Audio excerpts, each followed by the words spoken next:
Hello everyone, welcome on in. How's everyone doing? Hope you're well. Good morning from the UK. It is 9:19 over here. It's just coming up to 20 past 9. And today is going to be a weird one work-wise.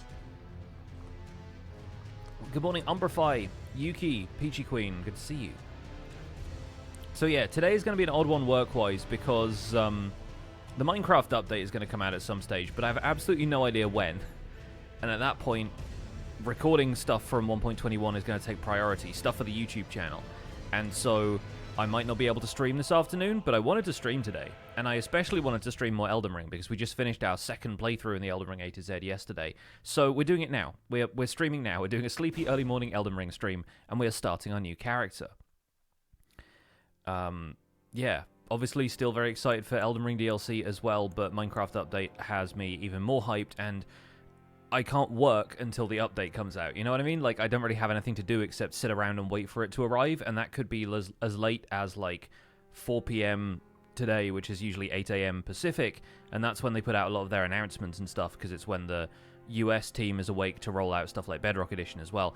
I don't know how Mojang does things these days, so I don't know for certain whether we will get the update like 10 a.m. UK time. It might show up in like 40 minutes, but at least at that point I will have the rest of the day to record.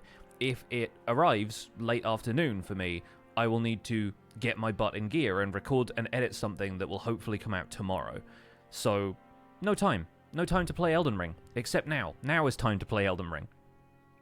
Now is also time to ban people who are attempting to viewbot stuff in my chat. Now, we are going to start our third character of the Elden Ring A-Z, whose name does not fit in the name field, unfortunately, because I want her name to be Jessica Albinauric. I think it's a funny name. It's a good pun. Albinaurics are a faction of creatures in this game, and so I'm going to put Jess Albinauric, because I feel like the Albinauric, if I can spell first thing in the morning, I think the Albinauric part of the name is the funnier part.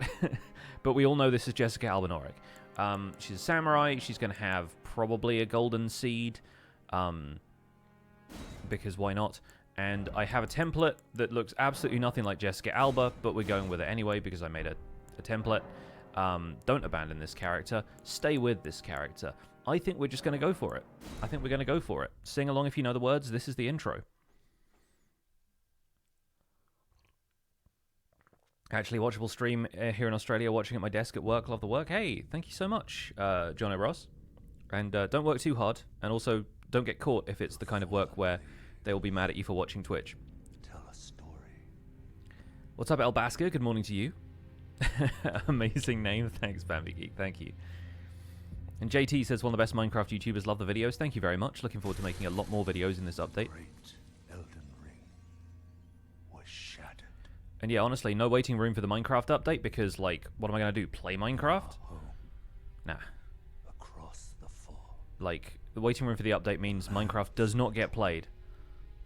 Because anything you do in a world is going to be, you know, loading chunks or something that Queen Marika the Eternal means is nowhere to be found. the update can't generate new stuff there. And in the night of the Black Knives, Godwyn the Golden. Ah, was poor Godwyn. first I wonder if we'll see any of that this run. Soon, Marika's offspring, demigods all, claimed the shards of the Elden Ring. Ah, there's Mikkel and Moog. Mad A lot of people going to be seeing them in the DLC, though. found strength, triggered the shattering. And Rykard we have not seen at all in any of these playthroughs. He's so optional. I feel bad for the guy. A war from which no lord arose. We are going to be seeing Volcano Manor in the next playthrough, though.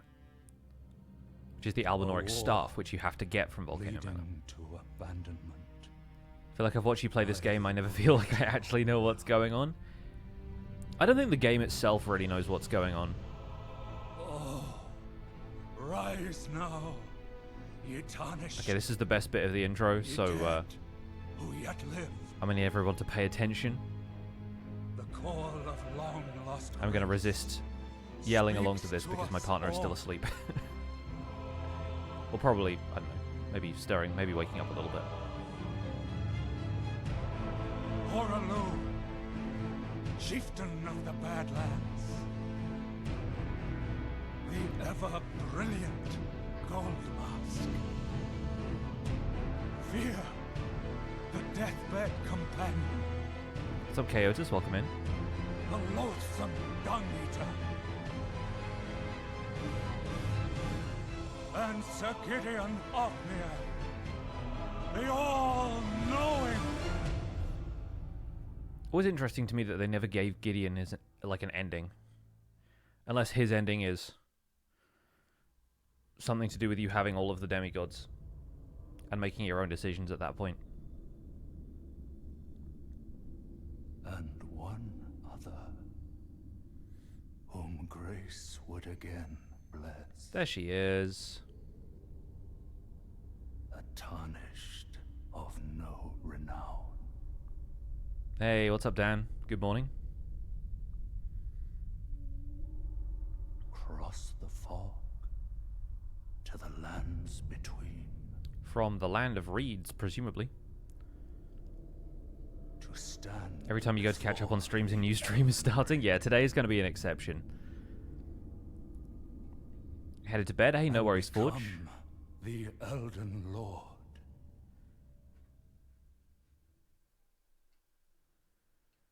Sleep well.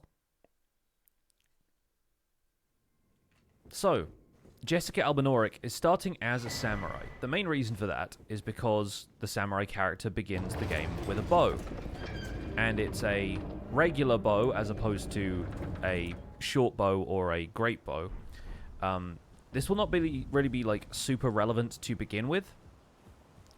But the Albinauric bow, which we are headed for, is a bow as opposed to a longbow or a short bow.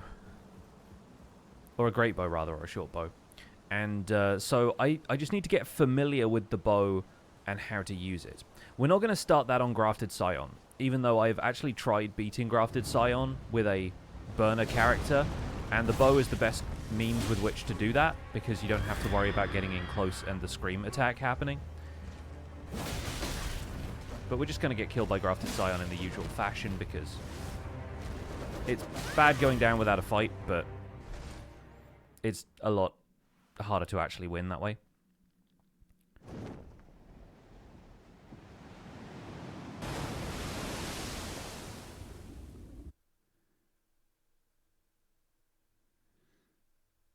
So we wake up in the cave, Melna arrives on Torrent, and we get the flasks. We're going to do the tutorial cave, and then we'll get moving. Yeah, the Albinauric Bow is located in the Consecrated Snowfields. It is at the very top of the map. It's going to take us a while to get there, even longer than it took with Alan Baster Lord getting to the Lake of Roz. And so the most important thing about this playthrough is that we find something that we are comfortable playing the rest of the time, but not something that becomes the star of the show to the point where we feel like the Albinauric Bow itself is just, you know, superfluous to the run. We are trying to get to the Consecrated Snowfield, in theory, as quickly as possible. But once we get there, we are going to have to beat a lot of Albinauric archers in order to farm the bow, because it's an enemy weapon drop.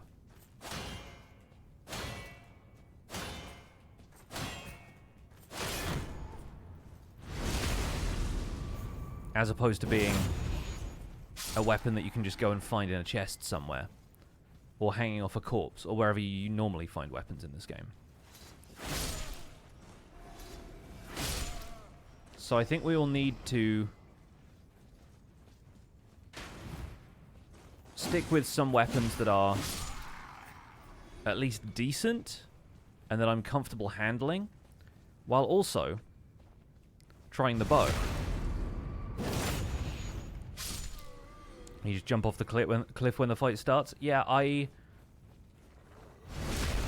I would do that if I were not already kind of stubborn and think, well, how am I going to measure up against the Grafted Scion this time? The answer is usually not well. But today, you know, I've had a cup of tea and a couple of biscuits. I'm full of vim and vigor. I feel like giving it a try. Hope the VOD doesn't get partially muted like yesterday's. Yeah, I'm working on appealing that. Normally it's just because I'm quiet in the middle of like a boss fight or something, and then the boss music is, for whatever reason,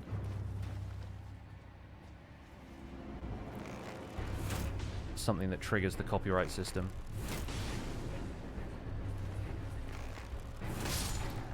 So we're going to beat some of the bosses using the bow, because I feel like that is in the spirit of Jessica Albinauric's character, is that she wants to regain her bow, or she wants to get this bow that she has sought after for a while. I'm kind of considering this a little bit different to Alabaster Lord's playthrough, where like it was his sword and it was taken from him. In this case, this is a bow that Jessica Albinauric has aspirations of wielding, because it's the bow that bears her name. Going to save any of the early bosses till after I have the bow? Probably, because this is one of the things I expected to do with Alan that we sort of didn't end up doing, because, you know, we needed to do it as part of the progression of the game anyway. But I was thinking of going back and fighting, like, Godrick once I had the Alabaster Lord's sword, right? Or, you know, any of the other sort of optional bosses, just to kind of test our mettle. But at that point, we still hadn't beaten Renala, so that was an easy one to go and do. And we needed to go and fight Morgott, and then we needed to do the whole Mountaintops of the Giants. And we did all of that with the Alabaster Lord's sword, and it worked out really well. So that sort of felt like we had time with the weapon. Unfortunately, we're going to have to get to the Mountaintops of the Giants and beat Castle Sol before we even have the opportunity to acquire the Albinauric Bow, which means we're going to have to save some stuff for us to come back and do. Otherwise, we're just going to be taking the bow to Fire Giant, Farum Azula, and it's going to be like Godskin Duo, Malekith, like all of the bosses that are fairly advanced in the game, and also all of the bosses who like typically input read after a certain point. So using a bow at that stage is going to be kind of miserable. Oh, come to the left. Of course, you unfortunate without guy you are fate. Luckily, the interesting thing about starting Samurai as well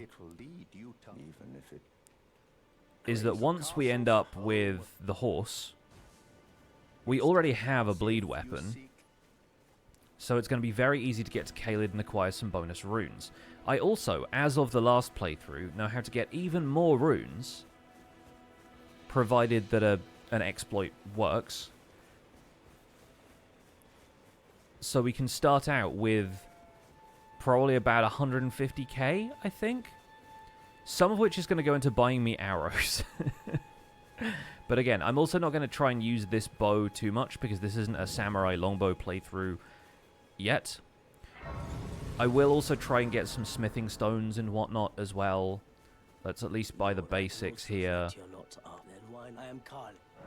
up, Carly? I'm going to probably buy the crafting kits. Normally I buy the torch, but in the last couple of runs I've not really used the torch all that much. So I'm going to spend the rest on arrows. We're going to save up for the Nomadic Warriors cookbooks, because each of these contains recipes that you can craft, and a lot of them, I think it's like every alternating, like every odd-numbered Nomadic Warriors cookbook has the recipe for a type of arrows that we can craft.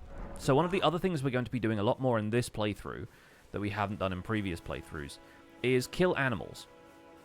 Jessica Albinauric is a hunter, and we need to get some bones that we can use to make some of these arrows. So going around killing like the sheep and stuff around here, we get a lot of like thin beast bones, but we don't get them all the time. And so we're also going to be buying arrows from merchants, stockpiling them, and because they're pretty cheap, we can get hold of a lot of them, especially once we're farming runes. So I have a bit of a strategy in mind for some areas of this playthrough. We'll see how it goes. I'm going to gather some runes on the way up to our first little campsite, because I just spent a lot of them on both arrows and the crafting kits. do I know about the militia rune farm around Gurank's temple? I mean, that's certainly an option. I think we're probably going to try and unlock Mogwin Palace Mausoleum pretty quickly. Just because with the way this character is going to go, if I'm sticking with starter samurai gear for most of it, which I probably intend to, because I'm pretty comfortable with katanas. Katanas were my first playthrough's, like, main weapon. I think if we're sticking with katanas, I'm probably going to be okay with the Uchi-Katana for a while, and the Longbow for a while, and then we're going to have to upgrade the Albinauric Bow from there. But I want to have a character with decent stats in order to do that. So we're going to be farming runes to upgrade, like, Vigor and whatnot, to make sure that we can, even if I'm not playing well and not, like, super well versed in bows, I'm still going to have the opportunity to, like, take on a boss and not have a hard time doing it. But you, I can play the turning runes to aid you. You need to the foot. Then it's summon me. Ah, I bequeath to you. So now we have the ring called Torrent. Some torrent has treat him with. And notably, it is nighttime. Shall I let my hand share them with me? Okay, so we can't level up because we only have a handful of runes. We're going to, as usual, remove this and put the Spectral Steed Whistle on the down input for the pouch. We're going to run over here, stab this unfortunate man. Oh. Not the stab I was expecting. More of a slice than a stab, if I'm honest. Then we're going to grab this. If we need the wet blade, we will come back for it. In the meantime, we're going to go back here and go to the Church of LA, because one of the things I've considered about this character is that we're going to need backup. One of the tenets of being an archer is having your enemy held down by a different distraction so you can pick them off at range. So we're going to be using summons, I think, relatively frequently in this playthrough. Tis a bell, of course, summon them with it. The spirits will now it is thine. Forgive my doubt. How long will it be for the time? And so I think having summoning as a mechanic is going to be pretty valuable to me. After that, though, we're heading to Gatefront. We're riding the horse all the way to Stormhill Shack. And then we're going to Summonwater Village and we're going to fight the Tibia Mariner again. Because it's such an easy early boss fight, I sort of can't not. Even though I know you don't actually need to do the Tibia Mariner fight to get to Bestial Sanctum.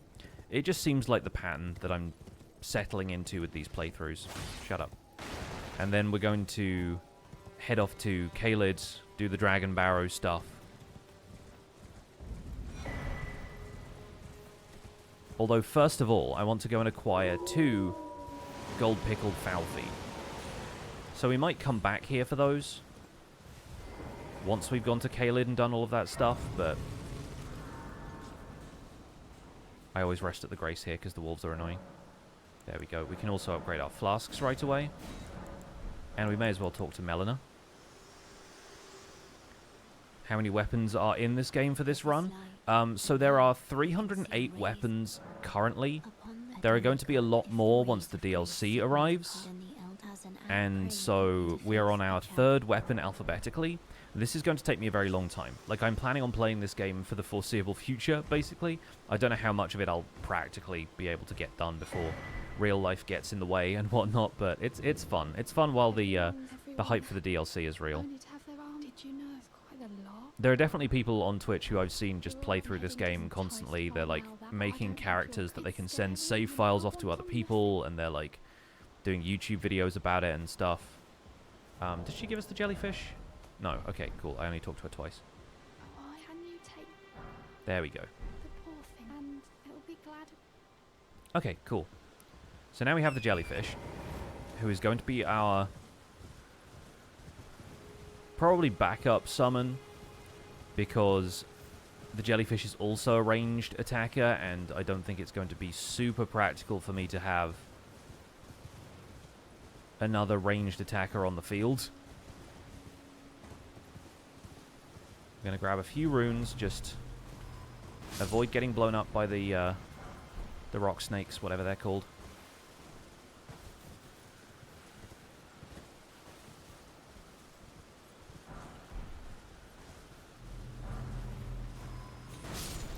Yes, I believe the correct term is rock snakes. Why is this one so difficult to pick up? There it is. It's only Golden Rune 1 anyway. So they're effectively piles of cannonballs that explode when you get near them. Which is goofy as all heck, by the way, Elden Ring. But the main reason we're making our way this way is because of these fellas. One of whom we're going to annoy.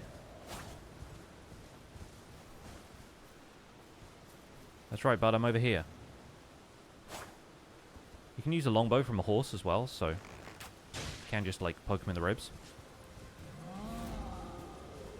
And he's going to crack this statue for us, so we can get a few bonus smithing stones. Have I played any other Souls games? No, I've not. This was my first, and remains my first. I would love to play Bloodborne at some stage, but Bloodborne's only a PlayStation exclusive. If they come out with a PC release of Bloodborne, I will play it.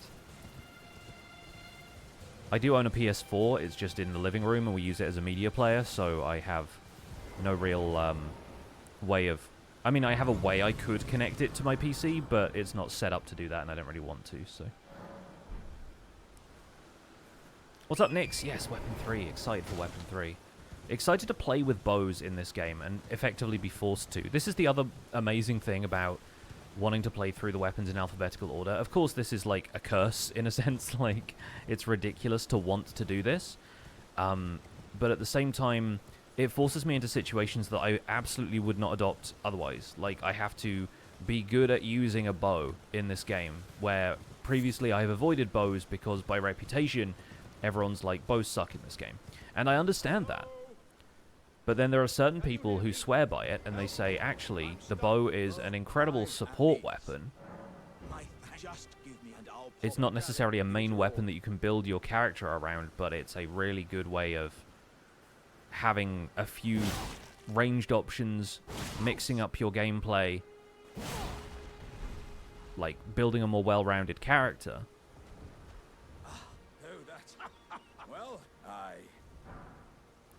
So now we've met Alexander.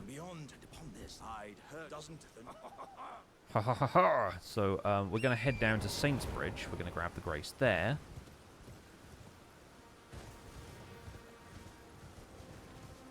Sweet berries that don't poke you? Yes.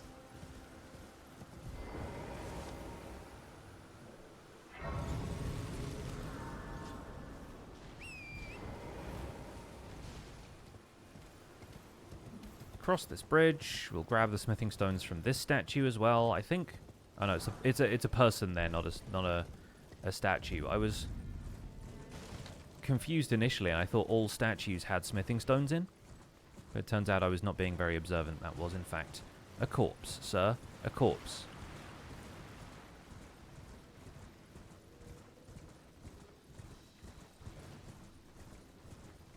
Nice to see Fort Greyoll in the distance on the cliff. There is the Tibia Mariner, who we will be killing with the bow, despite him being spectral. Not spectral enough.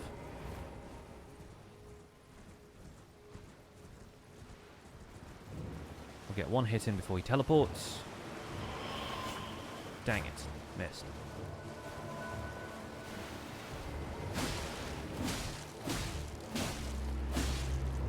Does the Alpenhorn thing. We'll get a stance break just because. Doesn't really help us a great deal. Surf's up, baby! And our main goal here is to avoid being poked by the spear-wielding skeletons, which is fine because the Tibia Mariner is usually pretty good at getting away from them. And they're not the most menacing of creatures. I mean, they're pretty menacing, but they don't really do a whole lot.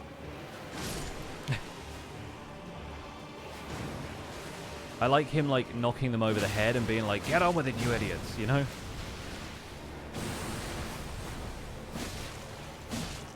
Knocking them upside the head with the oar / Alpenhorn, I guess. Alright, now he's going to do this maneuver. Call some spirits.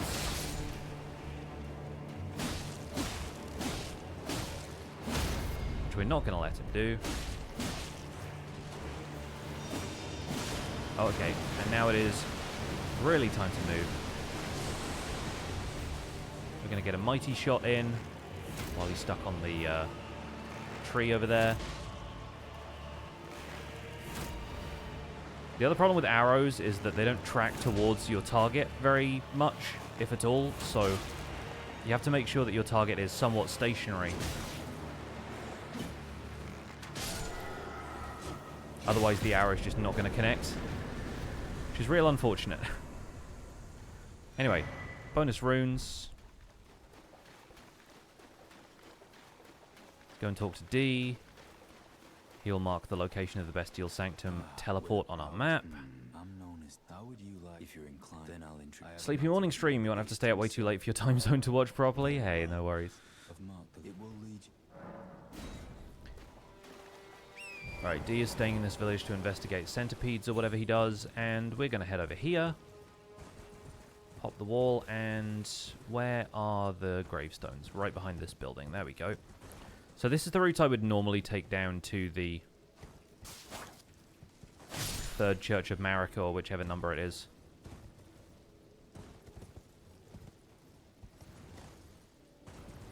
Where I feel like I've gone down the opposite side and the opposite set of tombs. I wanted to come here, mostly to ignore Kenneth Height, but also because this one has a cookbook, and I can't remember if this contains... Oh, it's sleep pots. Okay, cool. So we might end up using some of the other, like, throwables and consumables in this playthrough. Obviously, it's not going to feature as much as the jar cannon does, but I think we're going to potentially use a few other cookbook recipes and crafting recipes later in this playthrough, so I'm just going to acquire all the cookbooks and stuff that I can, because a lot of them will contain arrow crafting recipes. Today's the day we decided to meet up to prepare for your exams, so you're lurking? Oh my gosh, King Claw Blazer with the 20 gifted, thank you so much. It is Craftsmas after all. Unbelievable generosity for an early morning stream, thank you so much. Okay, so we got our Wondrous Physic, we got the Third Church of Marika Grace. Before we go to Caelid, we will double back and we'll get our gold pickled fowl feet. We'll talk to Melina briefly here as well. I was considering how difficult it would be at some point in future to do a run in which you can only level up if Melina is here to say, shall I turn your runes to strength, like this. And I decided that it's impossible because once you get past Fire Giant, she dies, and you can't use her to level up anymore. We're going to put 3 points into Dexterity because I'm a samurai, why wouldn't I? Dexterity, I think, is also the stat that bows scale off of, but they don't scale very high. So we're going to hit a challenge later on when we actually have to use a bow for stuff. Right, so maybe we'll go into the Mistwood and grab the map here. Obviously, the Mistwood is going to be full of animals, so if we want to farm a few more bones, we can do that too. I think you need 2 bones per arrow as well, which is a little bit rough. We're going to have a lot of beast livers as well, I expect.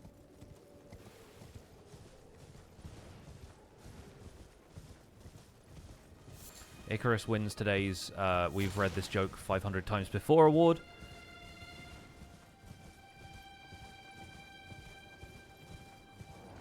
A bear!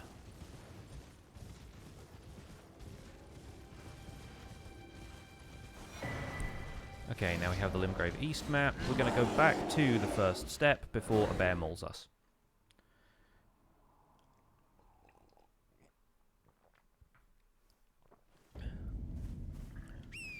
Okay, so while it is still nighttime, I want to go and grab a couple of items. You don't need to grab the items while it's nighttime, but I want to fight a boss while it's nighttime. I say fight. I want to lure a boss off a cliff while it's nighttime. Obviously, we can rest at a grace and make it nighttime, so that's not really a problem, but I like the notion of doing this in the first night. Surviving your first night in Minecraft is mostly hiding from monsters. This is luring them off cliffs and earning silly amounts of runes. So we're going to go to the location of one of the 2 gold pickled foul feet that I know are easily obtainable in Limgrave. What's up, King Clawblazer? I'm doing very well. Doing even better thanks to your generosity, but no, today's going to be a good day. I can feel it. We've got a new Minecraft update on the way. Doing a little bonus cheeky early morning stream because I wanted to start my new character. This guy, I believe, has a cookbook, but we can't afford it yet because I only have like 200 runes. So maybe I should have saved the runes that I got from the Tibia Mariner for my cookbook allowance. But that's fine, we're going to be getting a whole lot more soon anyway. How are you, King Clawblazer? What's your day looking like? You up to anything interesting? So we've got the foot. We can hop up here. Get back to the starts. And head towards South Limgrave, where we will be able to grab the second of our gold pickled foul feet from the area just behind the midpoint ruins. Ignore these guys. They're just letting you know it's nighttime. It's sort of like having an alarm clock. About to do some parry practice? Nice. What's the goal for this character? The goal for this character is to go to the consecrated snowfield, get the Albinauric Bow, and beat the game with it. I will probably have to do some bow practice along the way, which is why I've started as a samurai.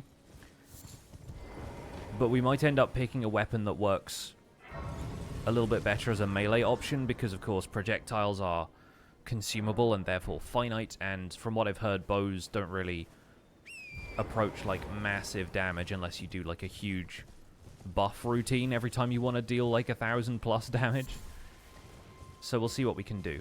In my case, what I'm thinking is going to be a worthwhile strategy for this character is going to be to level the arcane stat for a few different reasons. First of all, bows are a pretty good way of applying status effects because you have arrows from pretty early on that allow you to apply stuff like poison. Later on we will get bleed arrows. There'll be a bunch of different ways that we can acquire status dealing arrows. And arcane as a stat boosts the amount that effects like that proc.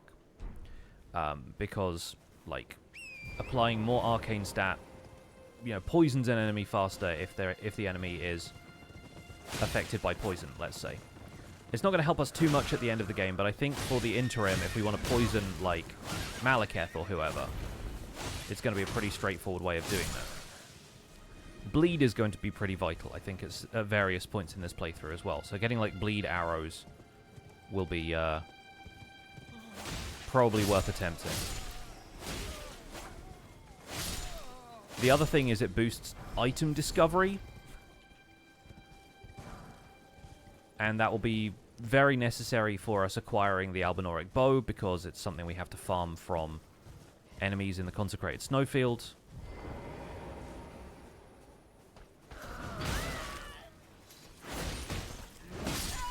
Dang it. At least we got the Grace nearby. I was hoping to have a samurai-esque duel with that man, but he stomped me. And we're going to be leveling Arcane because it's actually kind of thematic for the character. Albinaurics have an innate arcaneness to them. Several of the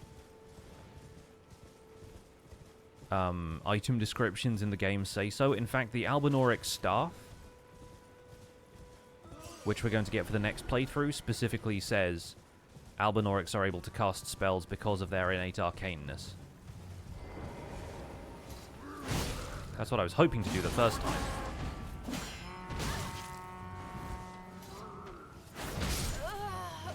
It happened again. I was literally a pixel too far away. I'm that guy that doesn't like status builds because they aren't fun for you. That's the thing. In this, like, challenge that I'm doing, I'm trying to almost intentionally end up playing in ways that I didn't think were fun for me. And we'll see how I can make them fun, you know? Funny how just the change in armor can change the whole look of the game into a more Japanese experience is true. And obviously being a Japanese-made game, they get the look of the samurai stuff very right.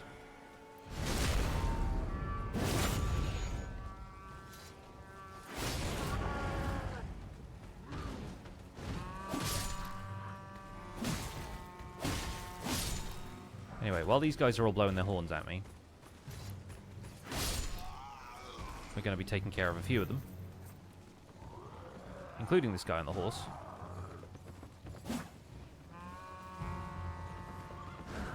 Who has the unfortunate problem of having to rely on his horse. Bad move for him.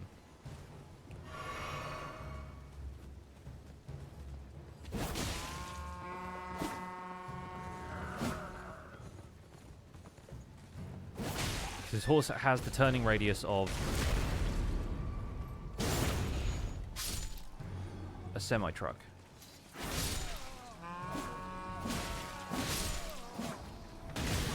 Or if you're from Britain, an articulated lorry.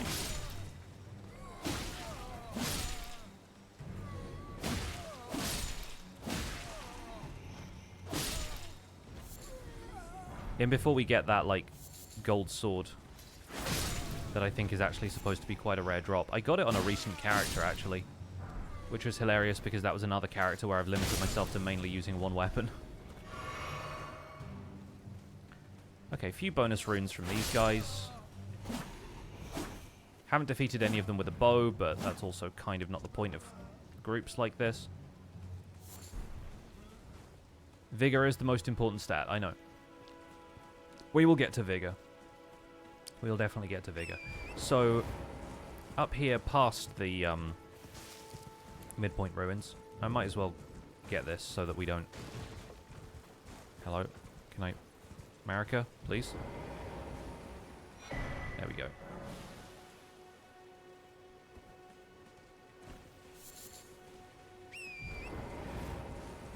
Up here on the cliff,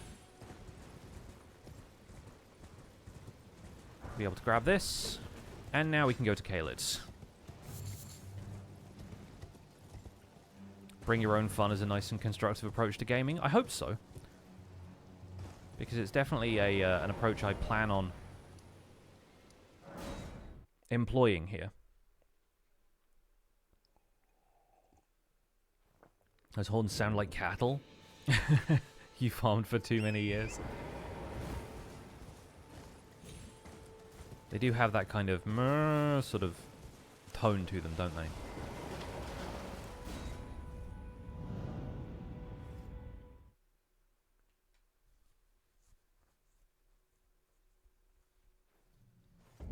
Alright, here we are on Dragon Barrow. I'm going to open this and get the Grace anyway, even though I don't think we plan on talking to Godrick. Will I do a modded Elden Ring playthrough at any point? Considering the amount I have to do with the weapons that are already in the game, probably not. Aside from if we end up doing more seamless co-op, because I had a lot of fun doing seamless co-op with Zloy. I would like to do that with another friend at some stage. We were playing with Mr. Casto for a little while, but he's obviously got other stuff to do on weekends. We're not going to go to Round Table Hold quite yet.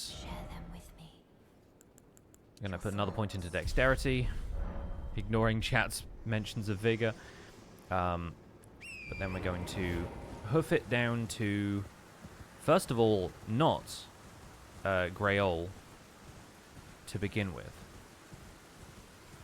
Didn't Ollie and Jim also have some interest in Elden Ring? Ollie did. Jim, I think, is on the fence. Like, he isn't really that into it. He's not as obsessed as Ollie is. I think Ollie currently has a character going and is excited for DLC and stuff.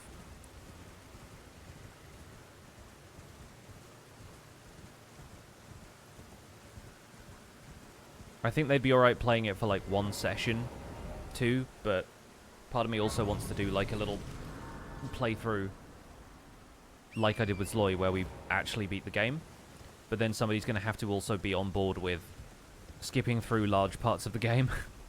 So probably somebody who's played this before.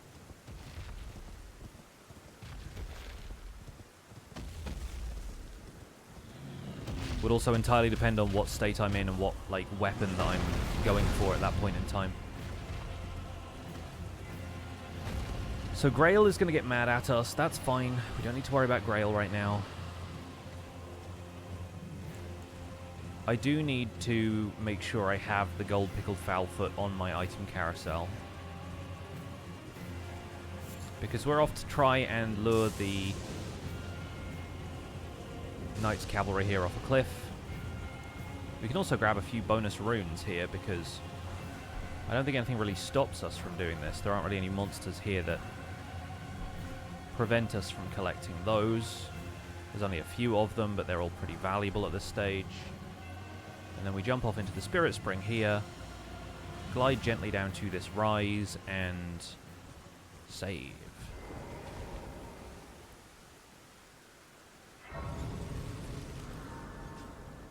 So we're going to sit here, we're going to rest until nighttime, and then the Knight's Cavalry is going to arrive. We're going to ignore Melina's repeated assertions that we should go to the Round Table Hold. There's the Knight's Cavalry. We're going to make sure that we have the gold fowlfoot on equipment, like so, and then we're going to take the bold measure of attempting to lure this guy off the cliff.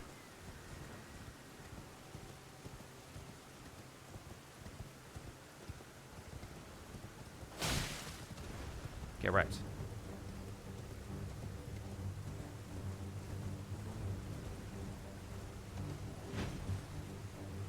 He is going to have to go around for this, though.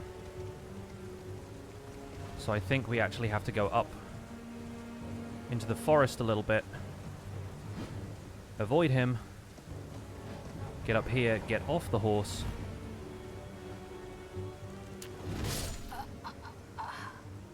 It didn't work for us. Never mind. We're still going to get a ton of runes, so the fact that I ate the fowlfoot is not a problem. And maybe I can get in the habit of eating it, like, after we confirm the success of this strategy. Yeah, a lot of people died here. It's unsurprising. But at this point, I have so few runes to lose that it's not the biggest deal if I lose them.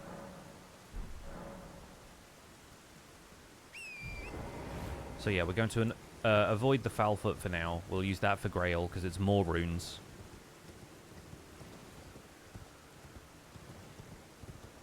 But we still have to annoy this guy. I did this so well on my first attempt. Like I actually tried this strategy between streams with like a blank character. And it went well enough that I honestly thought it was going to be that reliable that we'd do it first time.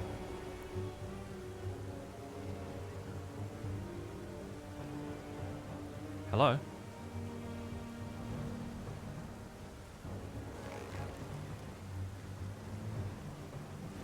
Interesting. Oh, wasted an arrow there.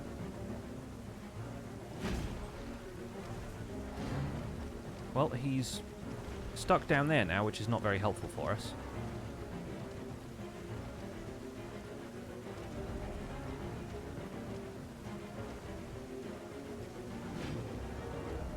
Why is it always running? There he goes. So that is still 42,000 runes. And Bloodhound Step, which is quite a nice Ash of War to have. Did it on a rock at the under end of the bridge. Ah, cool, yeah. No, it works there as well. And then, second try. Yeah, not too bad. So we can turn all of these runes into strength. We'll probably put a decent amount into vigor, actually. But a decent amount into dex as well. And then with 3,400 runes in our pocket, we're off to see Greyoll. And we're going to do the usual thing. In this case, because we have a katana, we already have a bleed weapon, so we're just going to use the katana.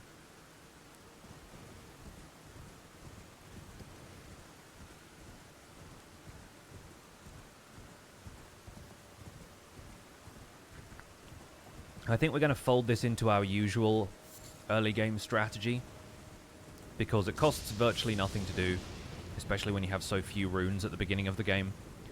And if I can get familiar enough with that strategy that we can be confident in getting the bonus runes from the Foulfoot, it's not really going to cost us much. You can also buy them from patches. You can buy the crafting recipe for them from patches, but I think it involves killing birds. And then the golden fireflies are a little bit of a pain to find.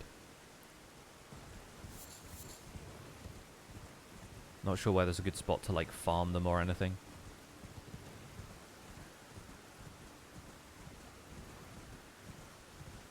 But here we are at Fort Faroth. I'm not going to go in and get the Dectus Medallion quite yet, because at this stage I have more runes than I want to lose. But sooner or later we're just going to spend all of our budget on arrows, at which point we'll come back with like 4 runes.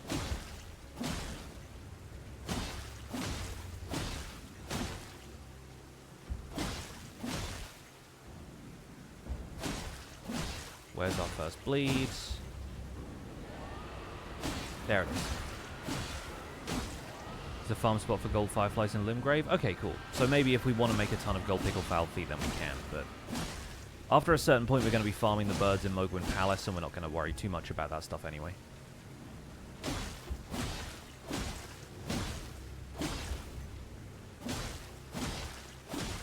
Like, it's going to be gold scarab talisman and shoot the bird over and over again, and that's going to be fairly standard. Honestly, by the time we actually acquire the Albinauric Bow, I'll have done most of the leveling up I plan to do for this run. Simply because in order to get to the Albinauric Bow, we do have to kill both Morgott and Commander Niall, although I gather there's a cheese for Niall where you can shoot him with poison arrows from a cliff.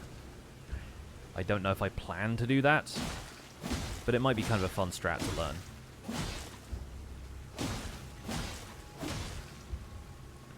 What's my favorite level to stop at? Honestly, I don't know.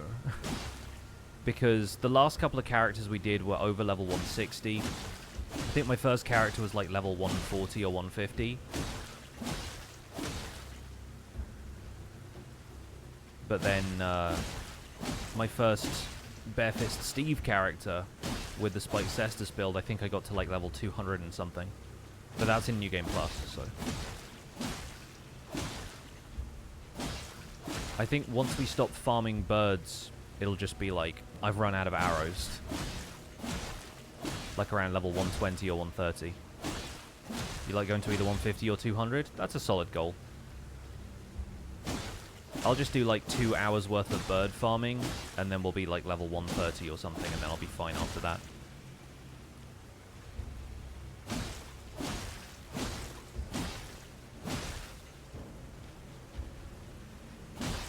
I am curious if we'll end up with a weapon other than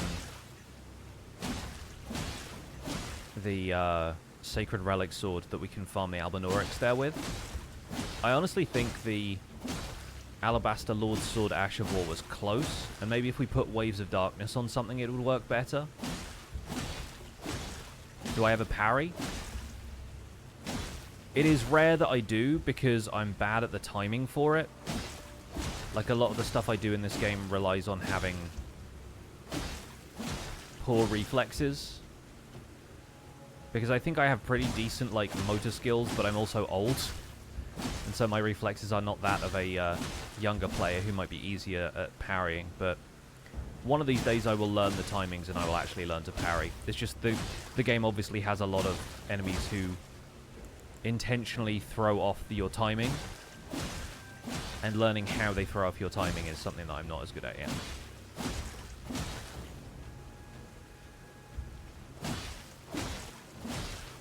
Devourer's Scepter would be good for the Albinaurics. How so? Just in terms of, like, a good weapon to fight them with. I've heard, like, a spear or a halberd or something with spinning strikes is a good way to go. But then I've also heard people just get Bolt of Grandsacks and, like, bullseye them from range, so I've heard a few different strats for it. Have I ever tried to practice on Margit? No. Don't think I have. Alright, so now we nearly have 10,000 runes, or 100,000 runes rather. That's pretty good. Let's put a bunch more into Dex. I'm going to put a few points into Arcane as well for Discovery. I think maybe we'll go up to... yeah, 32 Dex, 14 Arcane. We'll start leveling Strength at some stage because it's good for the weapons we're using. But yeah, now we have 7,000 runes remaining. I want to go to Summon Water Village so I can double back and buy the cookbook from that one merchant. And then we'll go to Caelid. We'll spend our remaining runes on the cookbooks he has and arrows. There's also the merchant on the beach who we ran past, but I think he has the poison arrow recipe.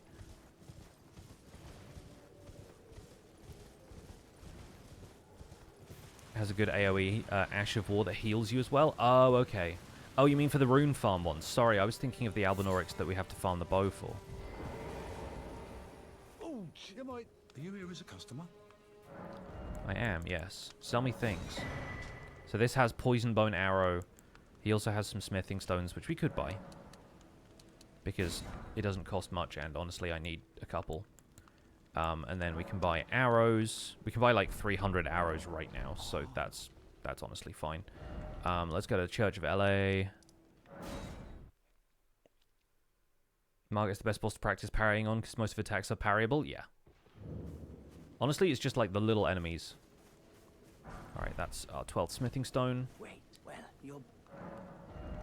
And we got bone arrows from you. These I'm not that worried about. So let's just max out arrows for now. And obviously we'll come back and buy a ton of arrows later. Now we will go to the round table hold.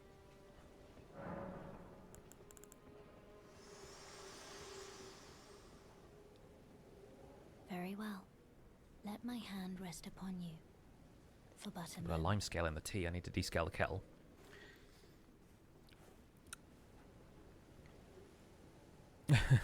Copper pot arrives and then immediately leaves.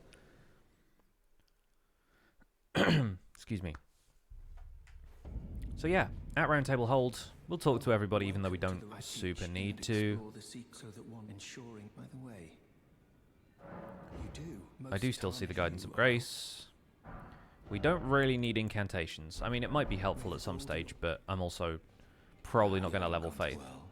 Just as long. Hello, Dialos. I'm, well, the honor of... By the way, she's my servant. Take your eyes if you find her. Hello, Gideon. Oh, this I can't remember very well. It is set. I'll you at a house, remember you. There's nothing left. It's quite funny that people don't always twig that him and Ensha have, like, a connection, when Ensha's whole thing is, like, you're attacking with a bone that's got a hand on the end, and you, like, wrap your fingers into the hand, and that's what you attack with. And he's got a staff that's got a hand around it, and it's, like, it's the same design. Like, that's actually kind of a neat thing, tying the two of them together. Greeting. I am great champ. Perhaps you might doing so. And you, do you think it vulgar? Where I come from? Ah. We'll get a hug. I don't know if we're planning on doing much of Fia's stuff, but there might be some stuff in Deep-Root Depths that is helpful to us, so we can get there, obviously, without Fia's quest. It's just, you know. You are... just adding to the pool of champions. Though it is, come back to me. I will take you. Just love parrying, because it's the one thing that helped me get good at melee combat. Oh, that's absolutely fine. Like, it's... I know there are parrying evangelists out there. I have no problem with it. It's something that we could do with the shield that I have. Would you like to be now? And I will do it occasionally, but also I often have other stuff in my offhand. I don't, like, switch my weapons all that often. I think shield and bow would be a tricky playstyle to adopt, but we could give it a try. So. I was after I lay to do so before I was awake. Pray, despite so plead. Then good day. All right. You're very warm. Thanks. I slay dragons for breakfast. Yeah. Almost got toasted by one on a bridge. Okay, now let's talk to Hugh. You're new no matter. Loud.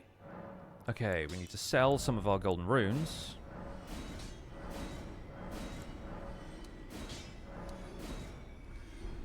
And then let's decide. Are we going to strengthen the katana or the longbow? I mean, this is a bow playthrough, so I should get good with the longbow. The gains from the katana are probably a lot better.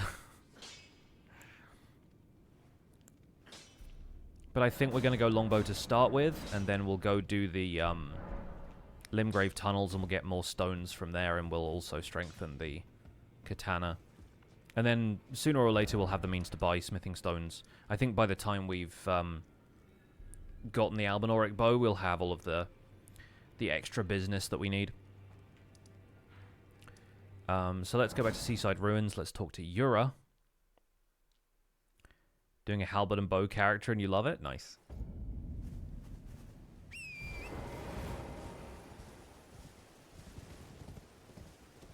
Oh yeah, he's under here.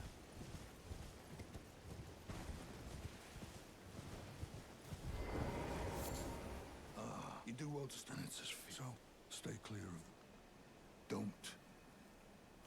Okay, cool.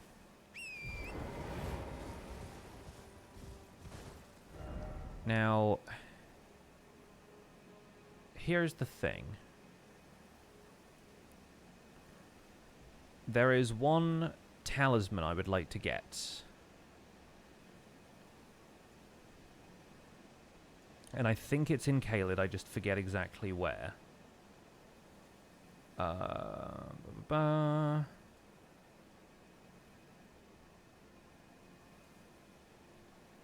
Located in a chest on top of the tower, directly above the impassable Great Bridge Site of Grace in Caelid. Okay, cool. So, I think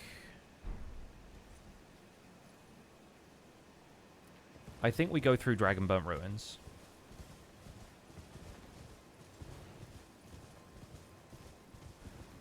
We're not going to worry about the Twin Blade.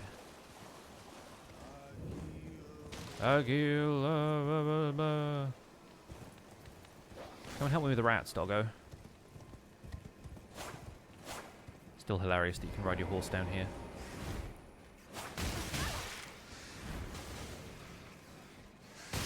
Oh, I switched. I did the wrong thing. Drink the flask.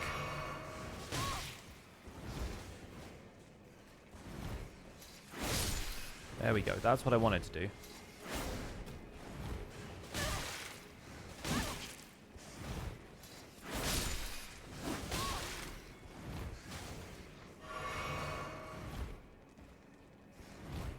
How you know my strength stat is trash. Because these rats are actually dealing damage.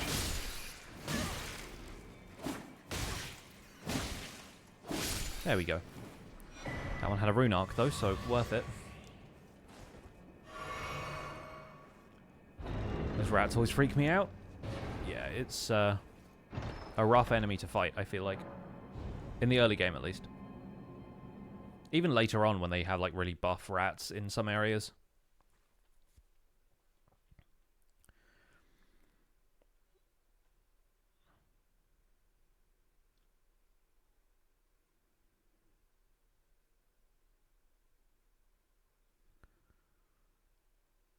Okay, we move on into Celia Crystal Tunnel. We are mostly here for the teleport, though. We don't actually want to worry too much about gathering resources here yet. I'll be back.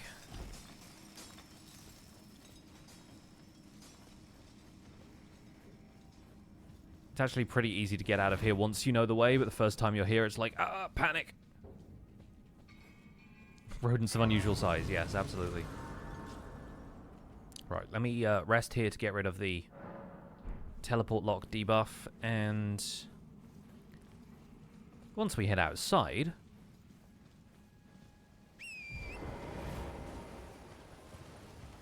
we'll actually grab the Site of Grace over here.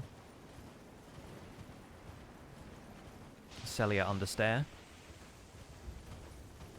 And this.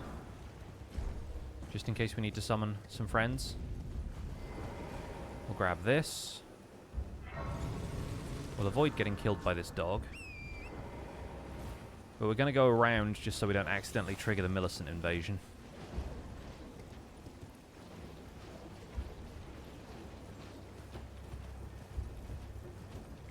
But they made the most annoying rats ever for Dark Souls 1, just never changed them. Yeah, I've heard a few enemies like the dogs and the rats are like carbon copies from other games. And they're like, why change it? Why change it?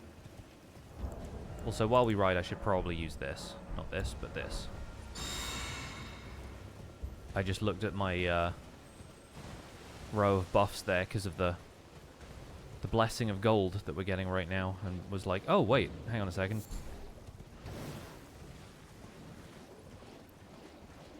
Still lacking a little bit of health.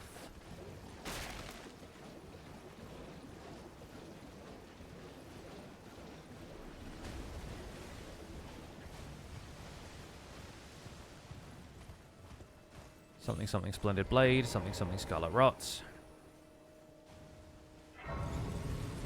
What's up, Catan? How go bow? Bow's alright so far. I'm mostly sticking to Samurai Sword because ammunition is finite and the bow needs to be upgraded a little bit before it will do reasonable damage. But bow's going okay so far. We also don't have the bow and will not have the bow until much later. So,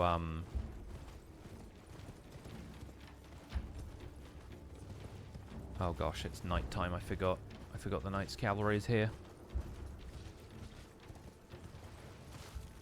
So yeah, we're going to hold off on using this bow too much, I feel like, but we also need to get familiar with using bows mechanically. So we'll see. Rotbone arrows next on the list. And all of the fire stuff.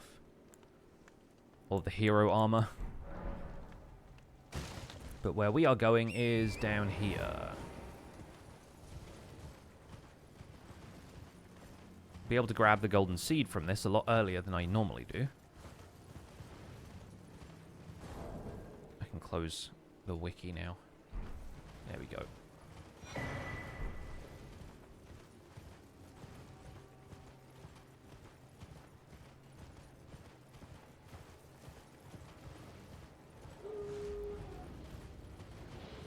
There is one other place we could go for a really interesting Ash of War. Because while the Albinauric Bow comes with Mighty Shot, it is infusible and can have other Ashes of War put on it. And so I'm considering putting Rain of Arrows on it at some stage. But for that we have to get the painting from Celia and then go to that one ledge where the awful golem is. We should be able to climb this, though. This is, I think, another talisman that I never got in my other playthroughs. And there's really no need for it because I did not use bows, but...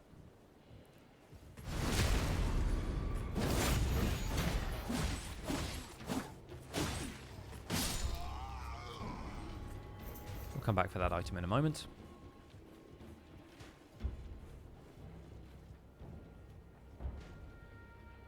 There's one guy there. And a friend sitting in the corner.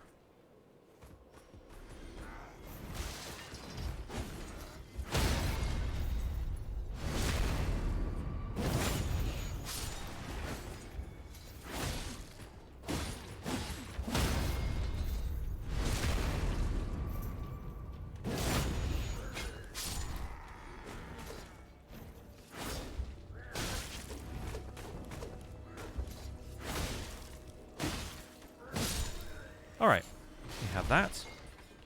We have this. And that's what we came here for. Enchanted Shot might be good for smaller, faster single enemies. Yeah, I've heard Enchanted Shot is also... Elden Ring. I've heard Enchanted Shot is also good. But yeah, we need this, which raises the attack power of arrows and bolts by like 10%. One of the only arrow talismans that exists. The other one is in Limgrave, so it's a lot easier to find. But if we go back to Celia Understair...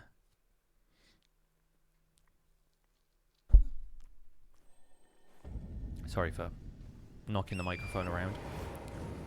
We're probably going to get hit by a couple of guys in here. But all we really need to do is go and find this painting. Which is like...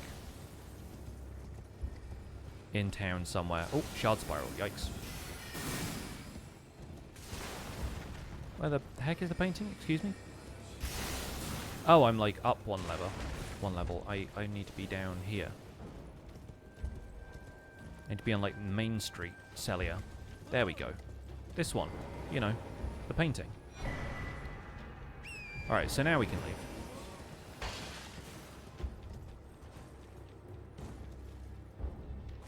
Oh, puppets. The puppets, they besiege me.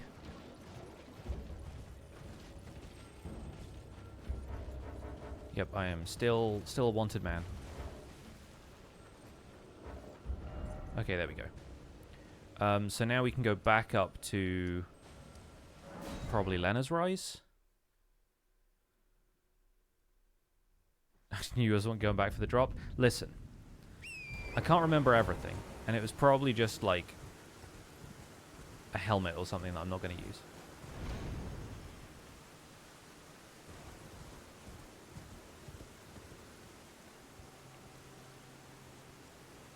So this, I believe...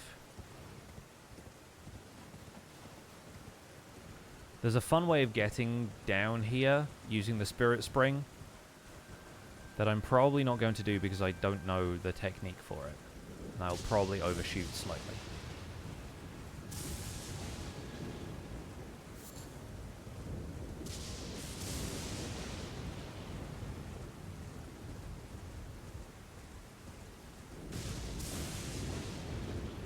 So instead, we're going to ride to, like, here, where I believe there is a branch we can drop down onto.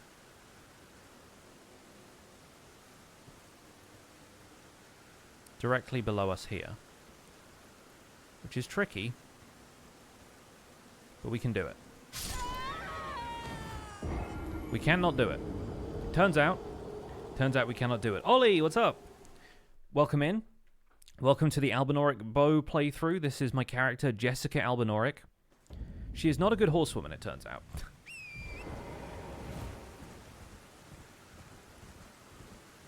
Yeah, I think I need to maybe be in a different spot.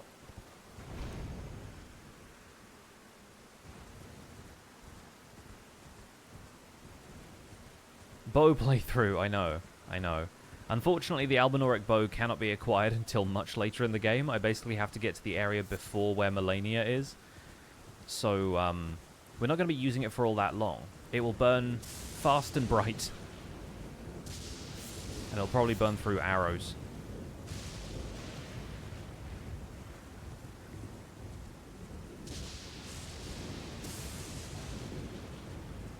Now then, let's pause here. And assess how I'm supposed to do this, because there has to be like an intermediate step between the edge of that log and... You know what, I'm considering the Spirit Spring version now. Because the way other people did this, in the explainer that I saw, is you do this, and then you double jump, and then you can like land on that ledge and it doesn't deal you any fall damage. So I have to be jumping at like the correct angle, I think. But like if I jump towards that jar over there, like this, you can fall down here. Oh, that works. That works really well. Aha, we've done it. Okay, fantastic. Now we just need to get down from here, which once again is doable. Very doable, in fact.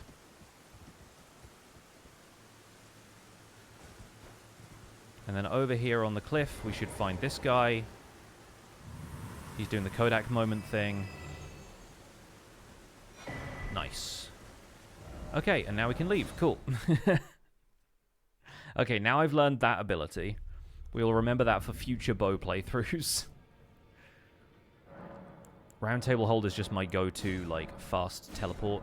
I don't have any real aspirations here. In fact, I want to put another point into Dexterity.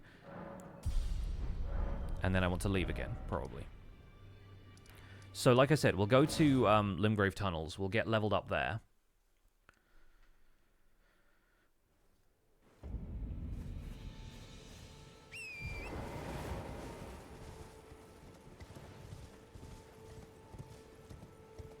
Did I talk to Yura already? We'll talk to him again. Oh no, yeah, he told me not to be a fool. I remember. I remember. And then I was a fool because I went to Caelid instead of crossing the lake. Okay, Lilith wins the second prize for comments about this being Minecraft.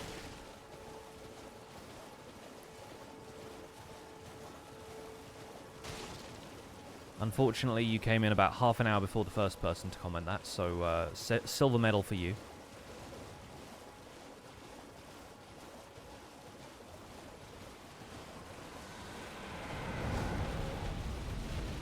There's a Geal.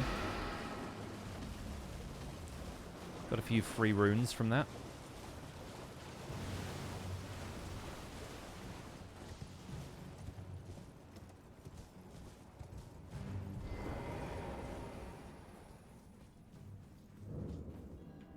I also don't have the lantern or the torch, so might get a little dark in here, but we'll see. Golden Rune 4. I've collected that item so many times on different playthroughs, so it's actually hilarious that I remember what it is.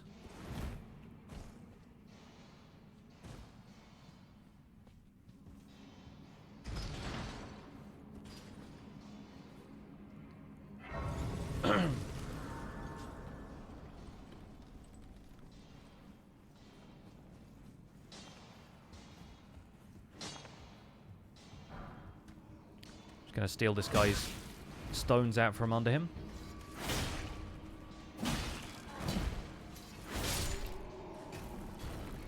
We've got to rely on using Unsheath a little less, I think, because I keep forgetting that it actually consumes FP, and quite a lot of it, too.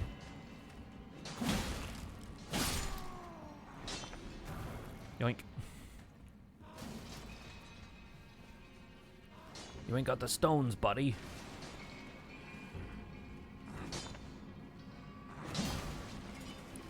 Trying not to get in the way of Minecraft Steve while he's mining and crafting.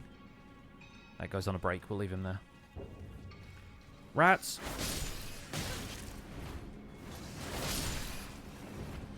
So they're throwing rocks at me from the tunnel. This is embarrassing. It's just too good. It's just a fun ability that makes me feel like an actual samurai. Excuse me.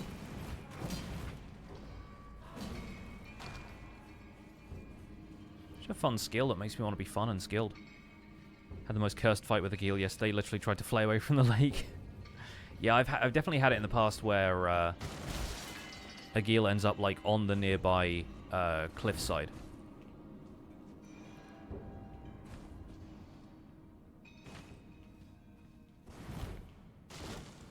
Which is pretty funny.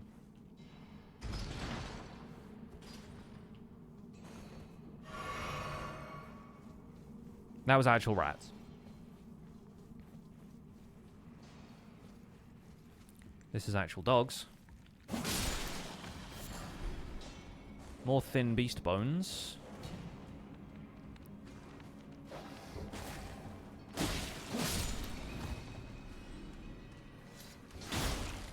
Okay, now I'm out of FP, so I should stop using Unsheath because it's going to do probably less damage than a standard heavy attack does.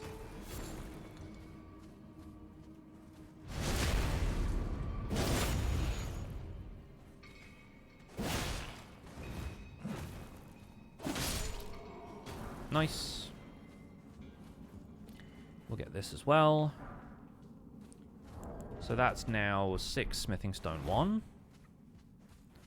Probably to go on the sword. Do we want to go and fight the boss? I mean, we could. It's a thing we could do.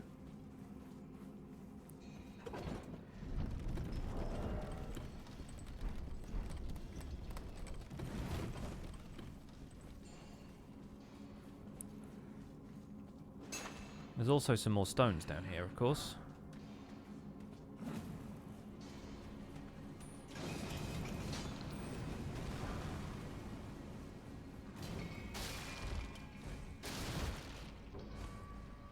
And a somber stone down here. Oh, I always think that ledge is gonna like align me in such a way that I end up falling off.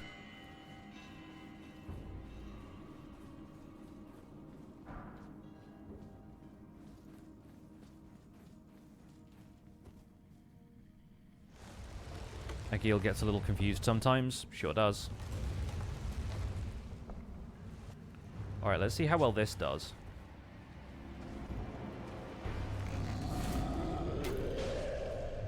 I mean, not bad. That's not bad damage.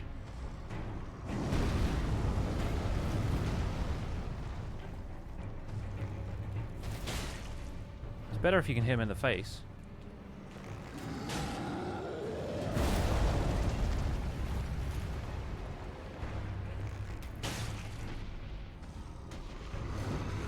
Little tricky to aim bows on the move. I can't actually look up high enough to hit him in the face. That's quite funny. He's got to bring his face down here then, hasn't he?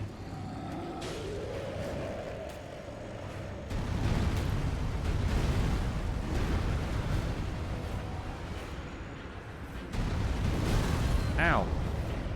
Okay, you got me. You got me that time.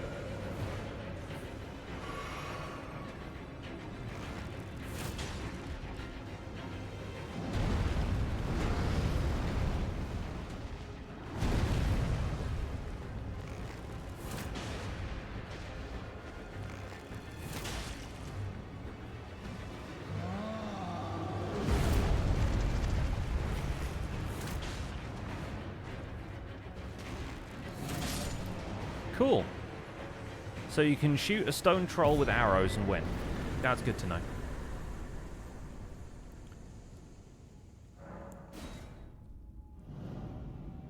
Need rapid fire? Yeah, that's another weapon skill called barrage that only works on light bows. Unfortunately, if you've got a regular bow or a great bow, you are stuck with mighty shot or a couple of others.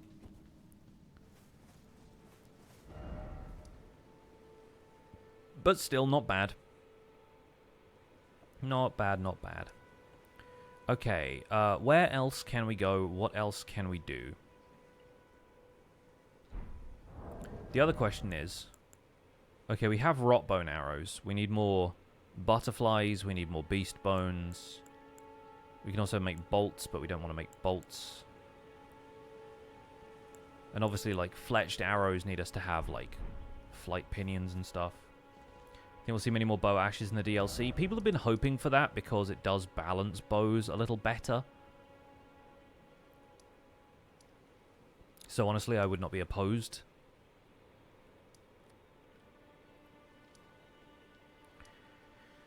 Right, so I'm going to refer back to my notes here. I'm trying to think what else we want to do.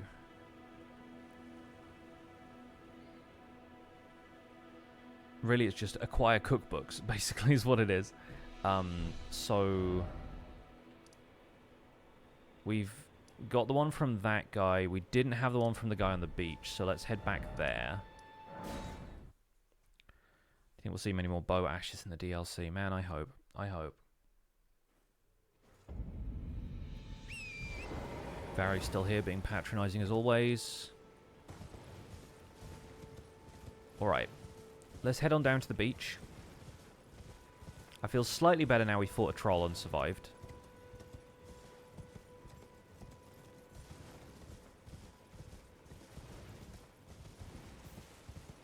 Still going to avoid this guy because... Honestly, the thing about arrows is going to be avoiding getting into unnecessary fights, I feel like.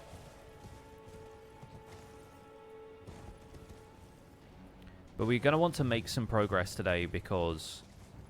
We'll need 2 Great Runes to get into Lanedell. We need to get into Lanedell in order to beat Morgott, take the rolled lift, do the whole Albinauric situation anyway. So this gets us Firebone arrows, which are nice to have. I think that's everything we should need for the time being.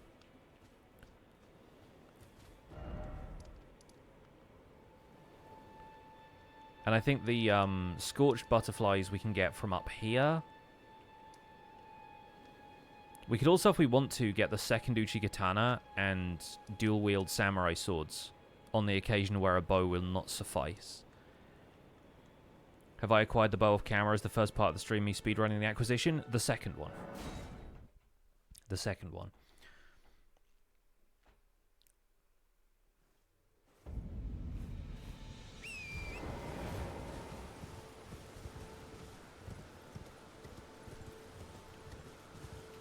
So, like, in the last playthrough, I had to get to the Lake of Rot to get the Alabaster Lord's sword.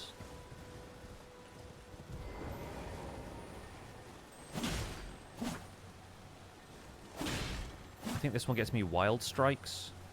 Yeah. Also gets me Shot, incidentally.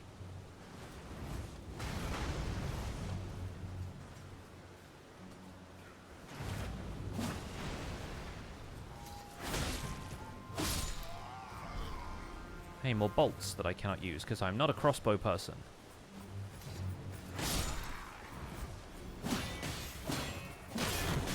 Oh, yikes. He had a friend.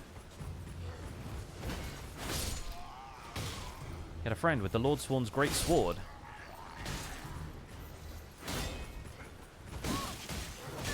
Ah, stop hitting me. Hit me is against the rules and unfair. Hitting me gets you shot.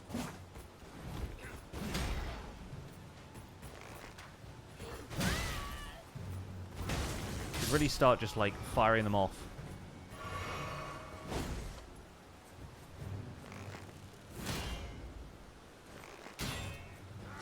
Oh yes, enemies can block. I forgot about that. Enemies with shields typically block arrows.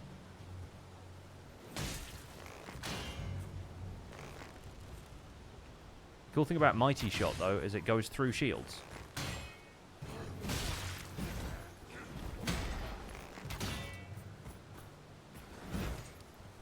The problem with Mighty Shot is that it takes a minute or two to set up. Where is this guy? There's one guy shooting at me. Yeah, we can all shoot arrows, bud.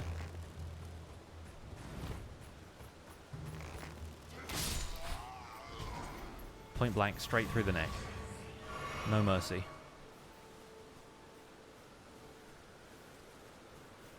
Time for revenge.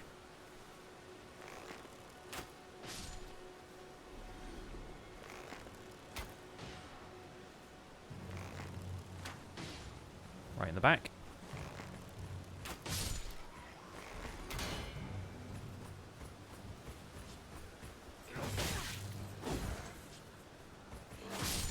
Okay, cool. That went alright. There's several things that should be illegal for enemies to do. Blocking, healing, dodging. Yeah. Honestly, I think the input reading stuff gets a little intense later on. Considering that bows are an option in this game. Let's go fight Margit. Let's do the Margit thing. I'm probably going to bring Rogier because, as I said, I like having summons as a distraction because it gives me a little bit more opening to set up my shots. Foul Tarnished.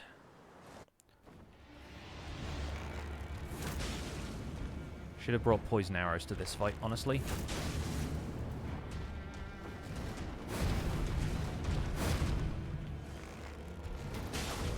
Headshots. He did not seem to care.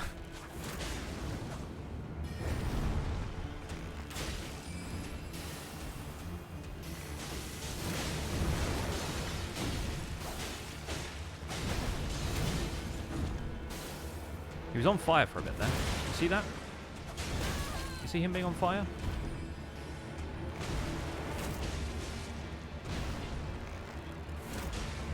Also, jumping shots happen faster than regular shots. So that's something I will have to pay a little bit of attention to later. I'm not sure if there is any, like, decrease in power as a result.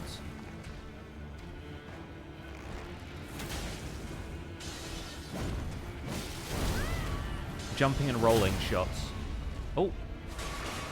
Rogier, he's got him on the ropes.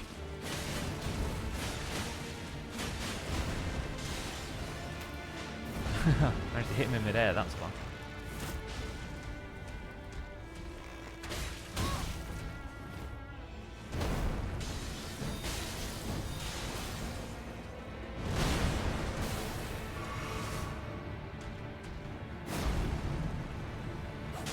Oh, I've run out of flame arrows. Should have checked that beforehand.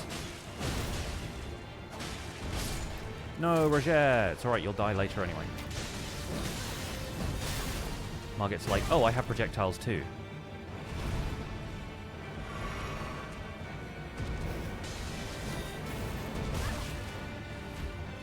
Wasn't expecting the follow-up.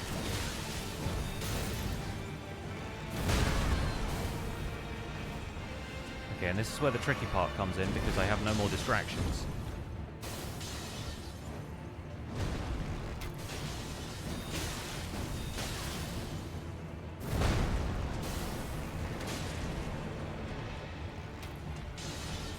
I also have to be facing him to shoot an arrow.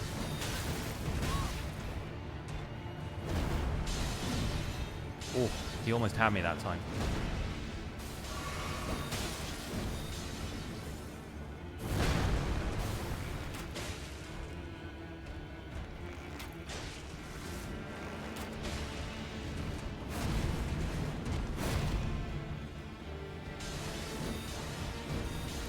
If anyone needs me, I'll be over here setting up Mighty Shot again.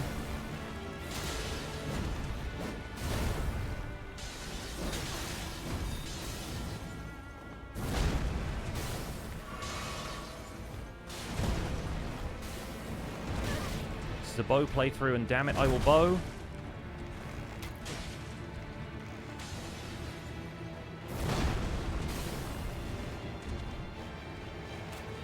If it kills me. Which it will, because I keep shooting in random directions instead of actually facing the boss.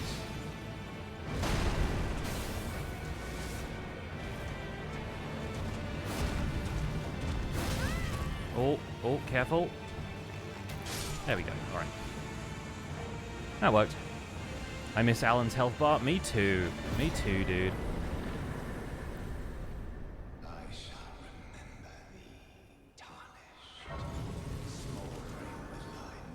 Not bad for only using the bow. I need to get better at this. Dexterity increases. So does strength. Vigor will kind of be necessary in here. Yeah. Arcane stat, we can work on some stuff a little bit later. I'm thinking maybe rivers. Because we started as a samurai, so it kind of makes sense, but... Anyway. Now we can do Stormveil if we want to. I need to go and get another talisman, another arrow-related talisman.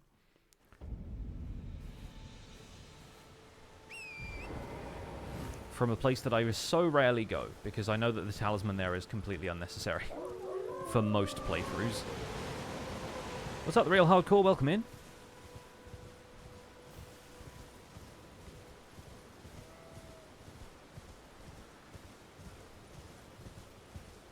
Also fight the golem there if we want to, but I don't think I want to. Yeah, I think I came to this spot in my first playthrough and then never returned to it. But the gatehouse here has a talisman in it that is good for archery. It also has this guy who wants another samurai duel, and I will give him that. Enough of your parrying shenanigans. There's also, I believe, a guy here. Oh, there's two guys here. I was forgetting the guys.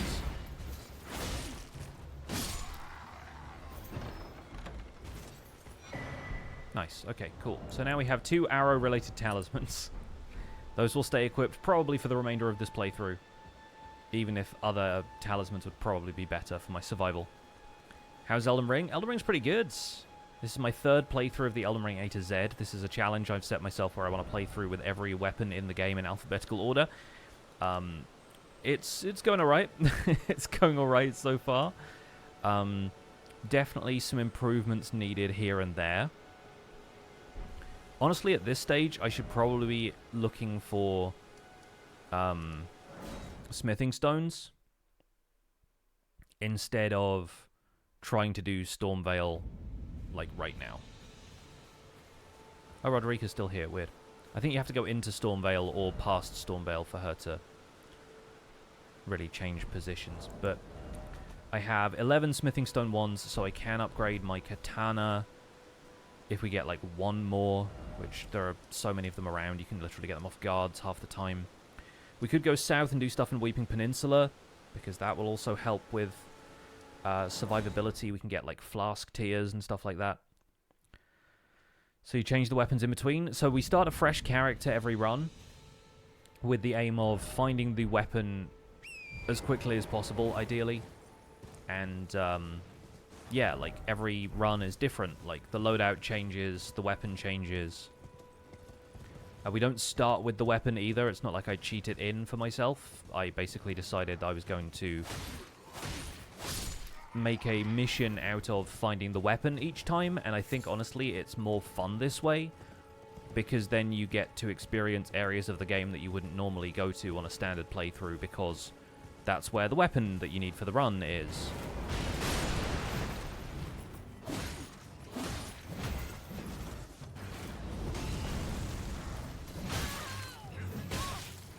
Or considering, like, your starting character class and being like, which one of these is going to be best placed to use the weapon that I'm trying to acquire. And in this case, I don't know if the samurai is necessarily the best for the bow, but you start with a pretty high dex score, and I figured that's going to be somewhat useful. Because bows are really, like, dex scaling weapons, even if they don't scale with it particularly highly. But we're going to need a little bit of extra strength. There's our last smithing stone wands. Yeah, we're going to need some strength. We're going to need arcane for discoverability, but we can respec out of that later. I just think it works for the Albinauric stuff. What you do your second game through a while back, kind of hard watching streams when you're 7 hours ahead and it's in the military. Oh yeah, sure, yeah, no worries. I mean, it's I've been streaming at weird times for some people anyway, but for me, it's usually early afternoon. Today's stream is in the morning because I felt like just getting this character started, and later today we're going to be too busy with Minecraft stuff, so. As the Druid Gen has noted, yes, we are streaming super early today. This is sort of the same hours I was doing my Animal Well streams. My good father, but decided to... the servants, they've since come. I fear it's no different. Please, would you mind in my soul, please? Thank him, please. Okay, cool. We have Arena's letter. Got to deliver that to Edgar.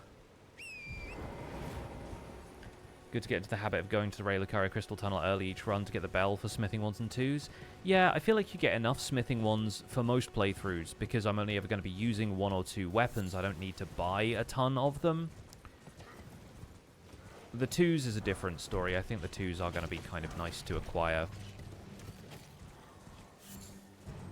like, easily later.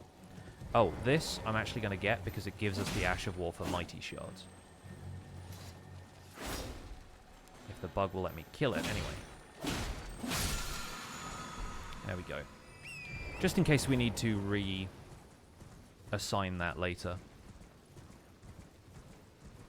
I should also go back to Gatefront Ruins and get the Wet Blade so we can change affinities. Every time you look at Twitch around midnight, your time is when you see me stream? Yeah, yeah. Alright, this guy doesn't have cookbooks. He does have arrows. They all have arrows, so that's not the biggest deal. Also has great arrows, which are not going to be at all necessary for us. He's got 1 smithing stone 2, which I don't think I will need. A Crimson Amber Medallion is nice to have for a little extra HP. This we're going to show up with pretty early in the B playthroughs if we ever get there. I also really like this armor set, the scale armor. But up there is going to be Aridis's Rise, which we don't really need the memory stone. I think we mostly just want to get the map here and then go and do the churches. Gonna lurk in the shadows, no worries, have a good one. Thank you so much for stopping in and saying hi. Moving back to the States in July so you'll be able to see more of the streams? Nice. Speaking of arrows, that guy's got them. I could go and get the golden seed from down here as well, but I don't have another one, so it's not urgent.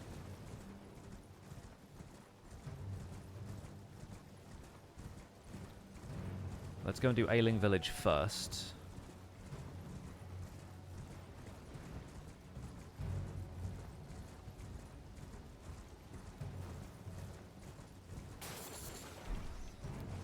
Yellow embers. Smoldering butterflies are going to be useful for the fire arrows, because eventually we will need more of those.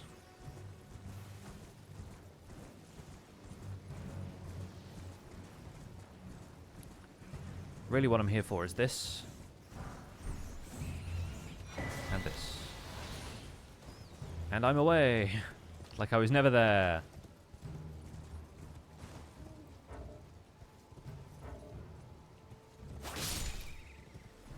I need your feathers. Fell off the cliff.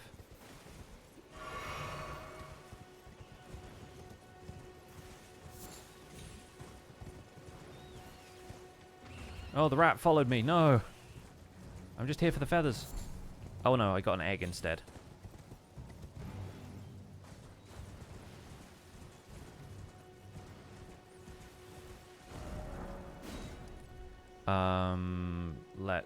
Let's just go back to here.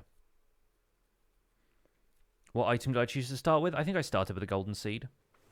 It'll say on my stats here. Yeah, golden seed. There wasn't really anything that I think suited this more. I could have gone with like boiled prawn or whatever, but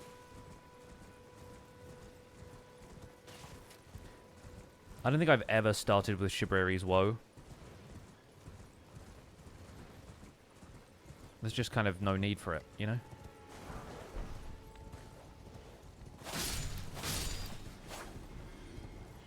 Feathers, there we go. At least we have some arrow crafting supplies.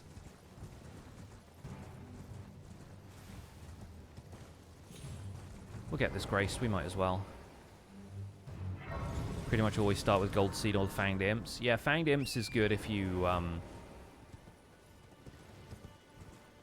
want to get the sorcery talisman later. That's one of the things that I'm going to bear in mind for any of my like astrologer playthroughs is start with fanged imps and then we already have 14. What am I doing? Yeah, start with fanged imps, and then you'll always be able to get the graven mass talisman later. Which way do I head here? I think I went down. I should have gone up. Like I should be up there on that. Yeah, on this cliff here. I don't really want the Briar Shield or the Demi-Human Queen staff, so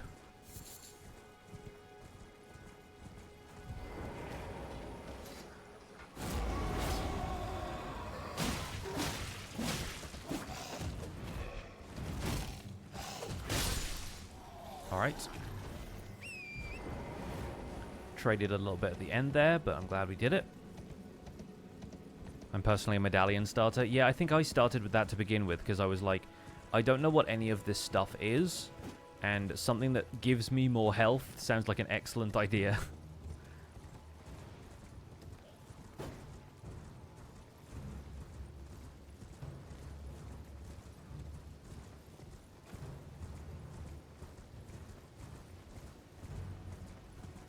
But the Shabriri's Woe one is literally like, attracts enemy aggression. And I'm like, no thank you.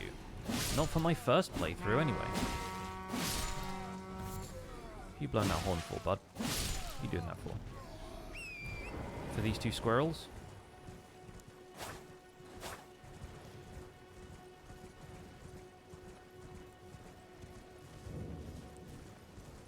Radagon Church, weirdly.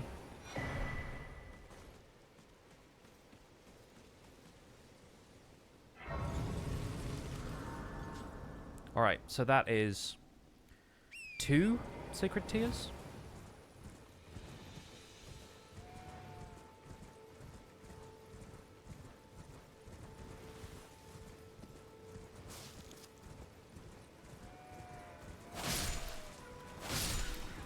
Just gathering some arrow crafting supplies in case we need them later.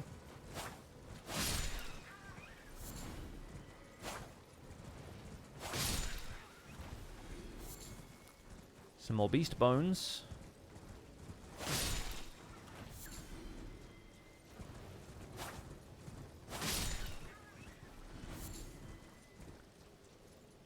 Summon heavy or co-op playthroughs where you might want to play tank. Yeah.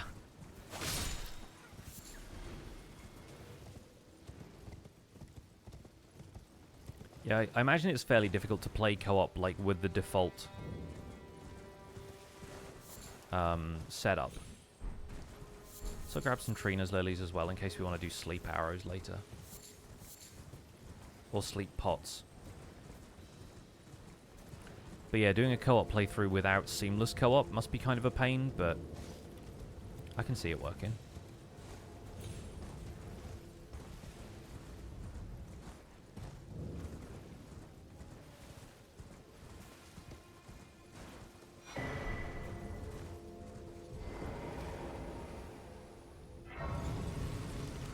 Bong! I have yet to actually interact with any of the Wandering Mausoleums on these playthroughs. Okay, so our flasks are now +4, +5? No, +4. Okay, cool. Let's go and visit the Wandering Merchant down here just so we can get the lantern, because that will be useful in some areas later.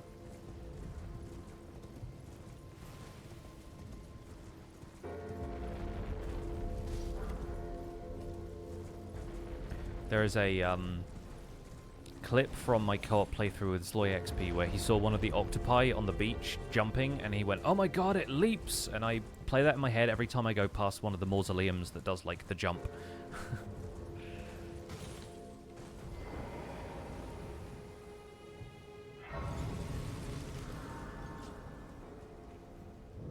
Well, it's been an age. How can I help? Alright, you don't have any more arrow recipes. You do have the lantern, and you do have some smithing stones too, which I will get. Might as well top up on arrows, because I think I will need to remember to do that basically every time I visit the merchants. And the Zweihander. Never safe. One of these days we'll get there. What's up, Simon? Welcome in.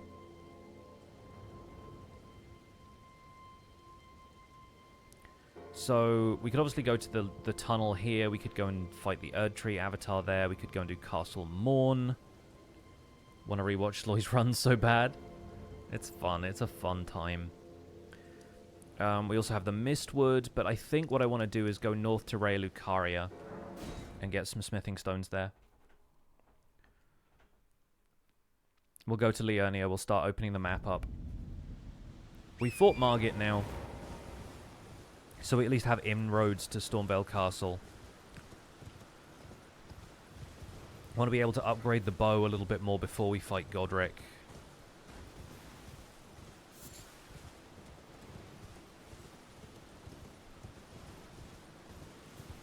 And I'm trying to think what other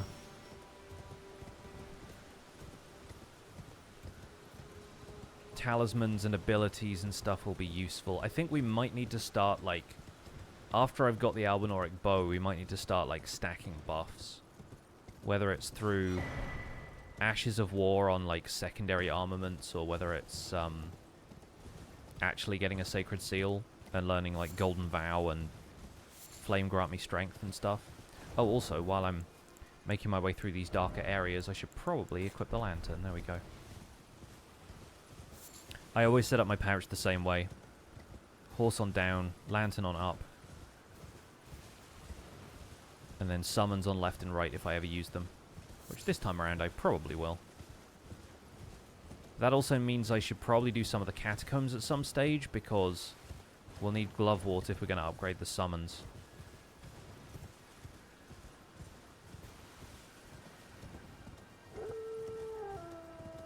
Yeah, Flame Grant Me Strength is obviously a pretty useful one. Well, we've spoken to Arena, so Hayet is going to be here in a second.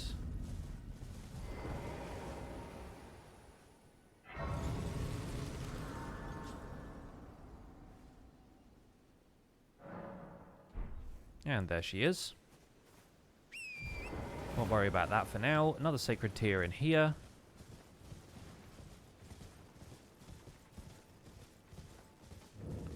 Hello, Topes. I literally don't have enough to give him 10 runes right now, which is funny. I don't think I've ever had a playthrough in which my runes are going to be so consistently low, but buying arrows all the time is really going to make sure that I zero out my bank balance quite a lot.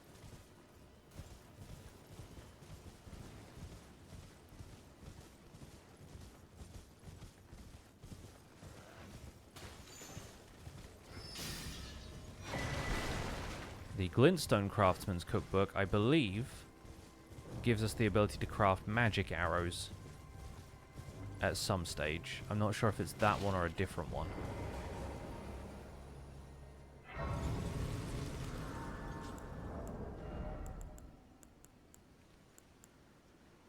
Rainbow stone arrows. Okay, that's just the Cook of Glintstone. Yeah, okay, cool. Alright. You, my friend. Oh, I just took your butterfly. Sorry about that. Surprised, no matter. Why don't you? Oh, don't. Oh. Shatter shard arrows. We'll need those. So yeah, let's sell a couple of these. We'll buy that. And we'll probably buy a couple of these as well, simply because they are here. But then we'll be traveling around Liurnia getting a few more anyway.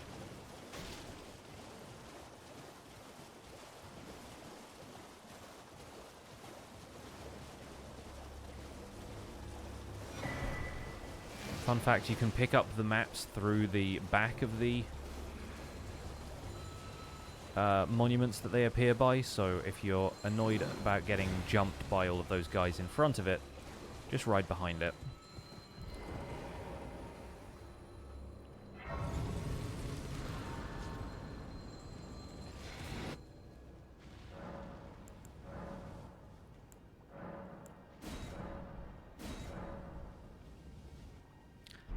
Little weird that they're still floating around there. Never mind. There's also this one.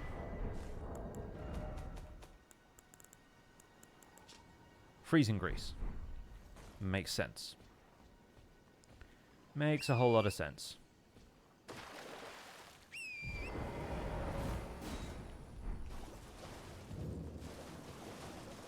We're going to avoid the, whatever they're called, Royal Revenants, because I hate them.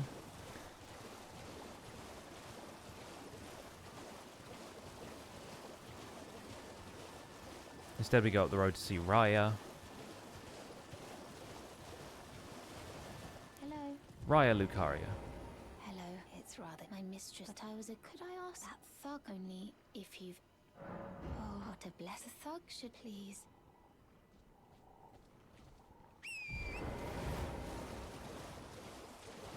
We don't need to go and see Margit, but we could. It's also night time, so the death birds will be out, and I don't really feel like fighting one.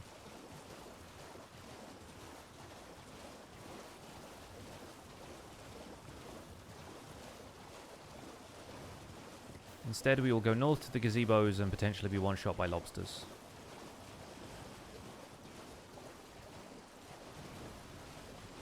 One of them has already seen me. I now fear for my life. But at least I have more smithing stones. Oh, there's another one.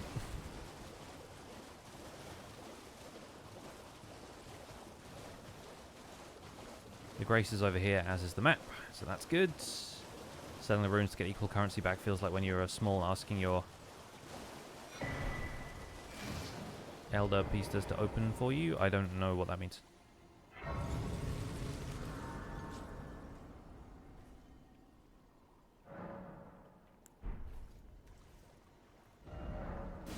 Alright, so we have that. Now we can get this, this, this. There's a couple up here as well, I think. One there. One here. Early stream, yes. Because the Minecraft update isn't going to come out until later today. I don't know when, but it's obviously not out yet. I decided I was going to stream early because I won't be able to stream later.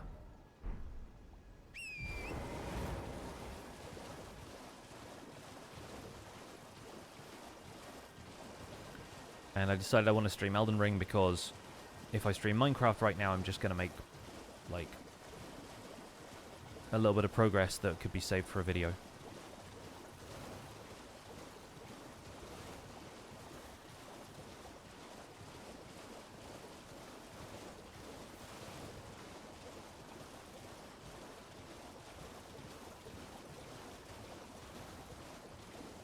Sleepy lobsters.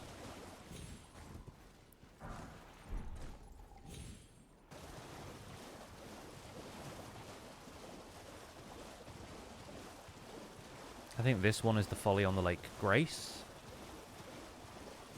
Been looking because it's an ungodly hour for you right now. It's still pretty early here. I guess right now it's like after 11, so it's not that early anymore, but we started early.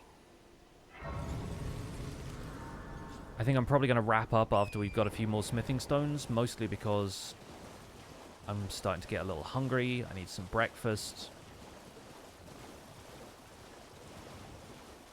I want to have some more tea, and I also need to see if my partner is awake. I'm going to sneak behind this crab and grab this. Ah, the old crab and grab.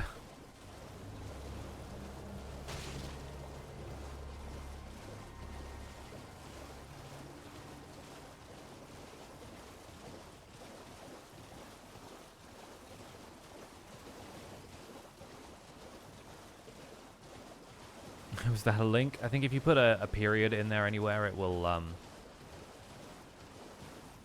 convert it into a hyperlink, even if you don't mean for it to be one.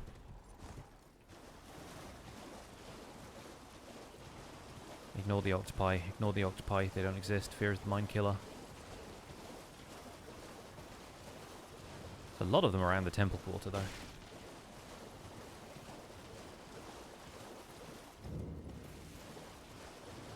I think while we're up here, we'll grab the Rey Lucaria key, even though we don't need it right now. And I'll probably come back and fight the dragon another time, because I do like fighting the dragons. But with a bow, it's going to be kind of awful.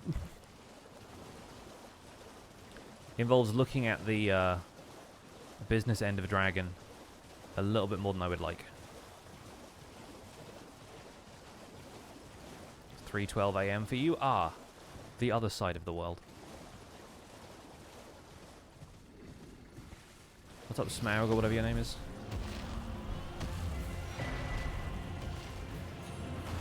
See you later.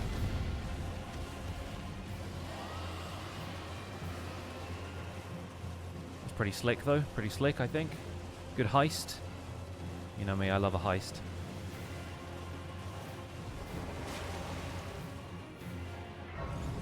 It's over there somewhere, still being mad at me. Not anymore.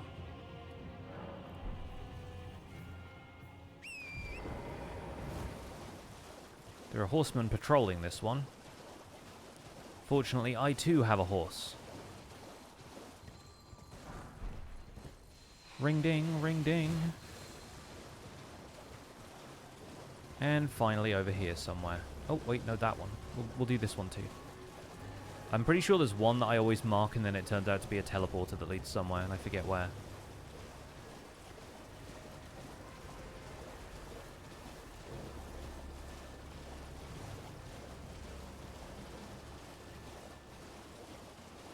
Anyone for seafood?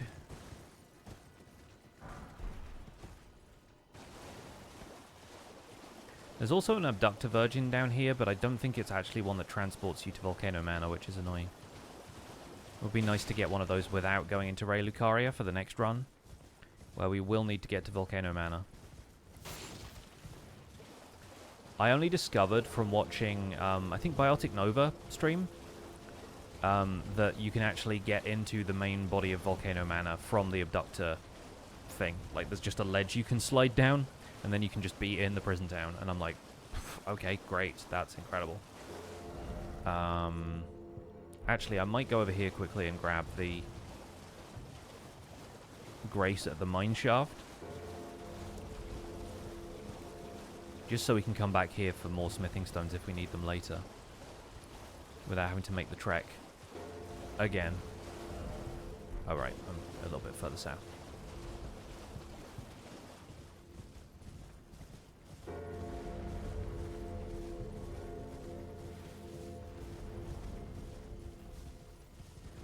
Where is the entrance to this one? I'm right on it. It's here. There it is. Concealed in the wall. It's dark, so I couldn't really tell. There's just crystals down here, I'm pretty sure, so we don't need to worry about rolling off the ledge. Yeah. Yeah, not a big deal.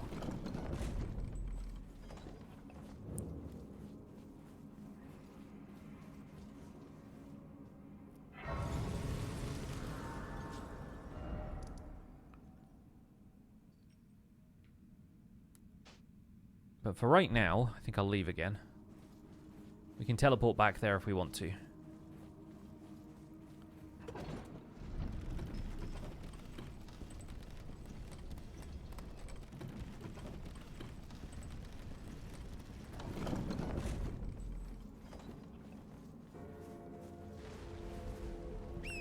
I have a feeling Jessica Albinauric is going to be a fairly long playthrough compared to Alan.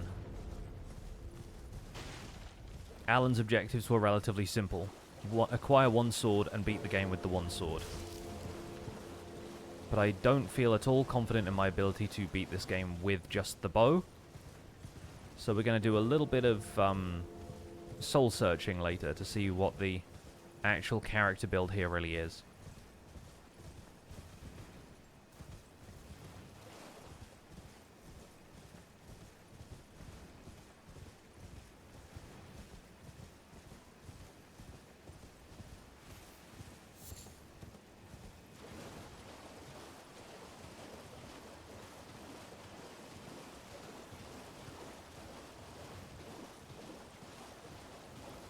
Of course, the place we're looking for right now is shrouded in poison.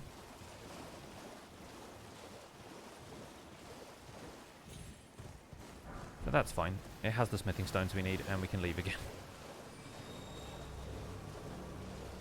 The only time anyone's ever gone poison, that's fine.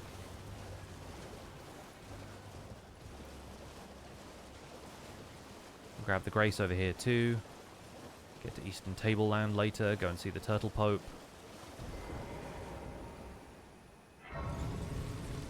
All of that. Obviously we'll want to go to Ainsel River as well for Glovewort later.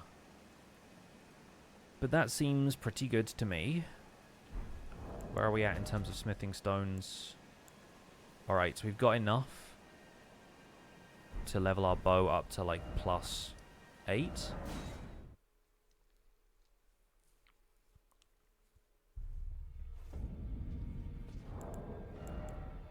Don't quite have enough runes to do that, though. But now at least we have the option to get spirit tuning started as well. Well, I took you, Mama, to lay out your own.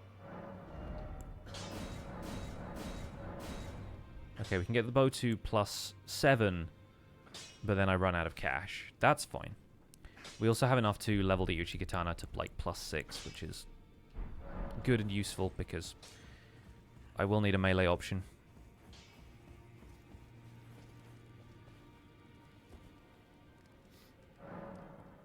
I think, friends, that is where we'll leave it. It's been a shorter stream than usual.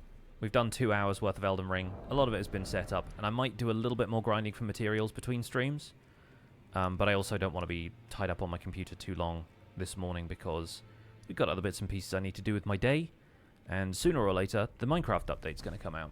So I'll be keeping an eye out for that. And I probably won't be streaming again later today because I'll be focusing on recording and editing. But happy Craftsmas once again to you all. I'm going to be raiding somebody else here on Twitch and wrapping it there for the time being. Nice to get an early stream in though, and hope some of you who were able to join us for this stream today were happy that you got to catch one early.